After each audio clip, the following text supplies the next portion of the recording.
subscribe my channel and press the bell icon for latest updates. Thank you.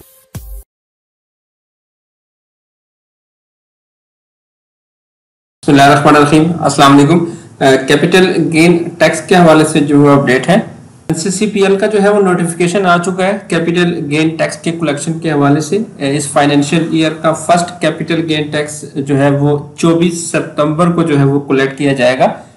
तो brokers ने भी जो है वो क्लाइंट्स को ईमेल्स करना शुरू कर दी है कैपिटल गेन टैक्स के हवाले से। तो जुलाई के महीने में जितना भी कैपिटल गेन टैक्स बना होगा वो 24 सितंबर को जो है वो डिटेक्ट कर लिया जाएगा। Same scenario Pakistan mercantile exchange के साथ भी है कि जुलाई 21 से 31 जुलाई 21 तक जितना भी कैपिटल गेन टैक्स बनता है उस पे जो टैक्स होगा वो 24 सितंबर की डेडलाइन जो है मुकर्रर की गई है एनसीसीपीएल की तरफ से। कैपिटल गेन टैक्स जो है वो 15% से कम करके 12.5% पे किया गया फाइलर्स के लिए।